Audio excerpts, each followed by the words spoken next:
So I've got everything primed here. I typically prime with black primer and then add washes of color over top so that the black remains the shadow pieces. You can see I've taped off the ground form. The exception with this project obviously is the sphere.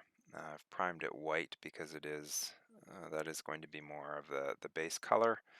Uh, can't forget about the inside. The mouth is going to be slightly open, so don't want to miss that. Don't want any of that factory plastic color to be showing through. And something else that I will typically do is I will also prime up a little practice piece, just so I can try out some washes and colors and combinations before going to the final piece. Um, so, similar kind of structure, including that little sphere head.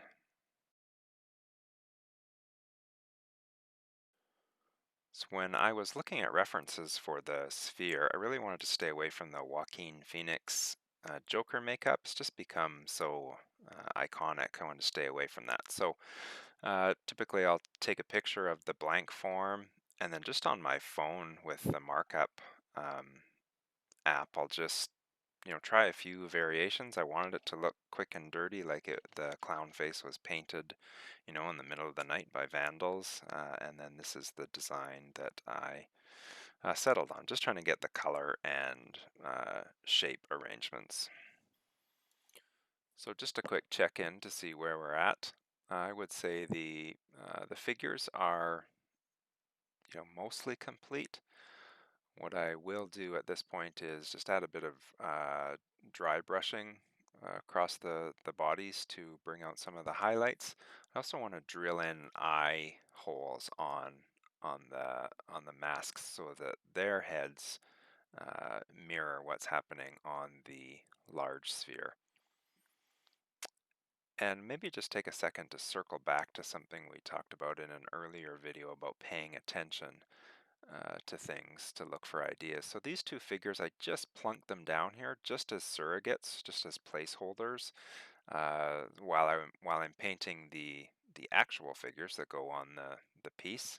I just put these in place, and I've never really thought much about these, but when I see them together, I quite like that kind of a Little House on the Prairie, Handmaid's Tale vibe possibility. So I'm going to just take some quick pictures of that because I think maybe there's something, maybe a future piece in using these figures that I hadn't really thought of much before. But I really like the way they're in some sort of conversation or relationship. So again, pay attention because ideas can present themselves unintentionally. Uh, the landform and the uprights and the tarp, I think all of that's working quite well in terms of color. I tried to keep a fairly analogous palette, not really any massive areas of contrast. The sphere itself, though, although I'm happy with the clown makeup, it looks brand new.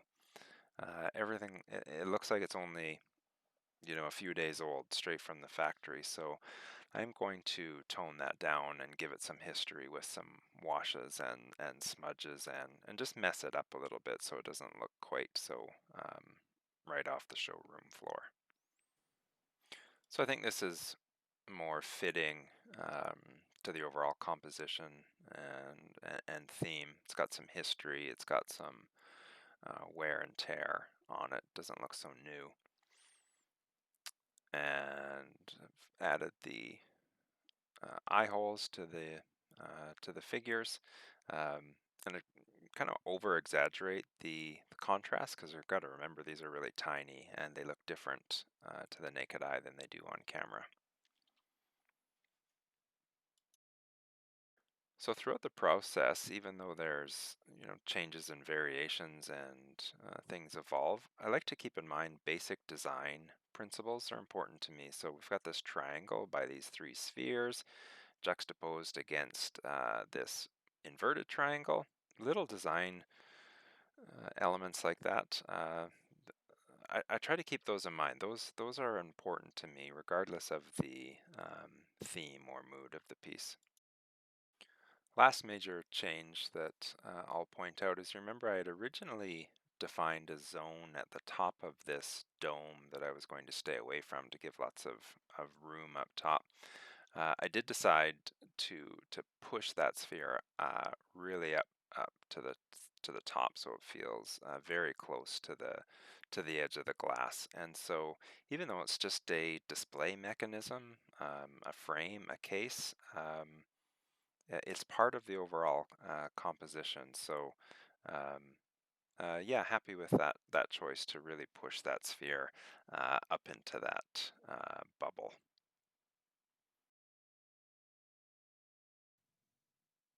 So I think that's pretty much it for this chapter of the 2020 Studio Diaries.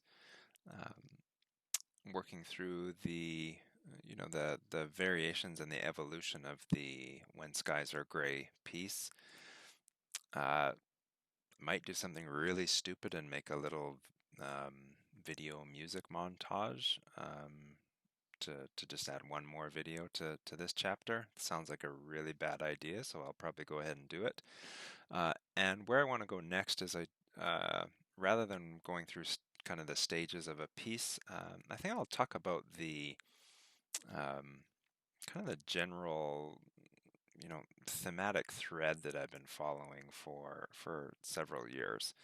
Um, Talk about some influences maybe, and how I see this, these little miniature worlds that I've created. How do pieces connect to each other? Kind of what's going on there, and how I think through that part of my practice.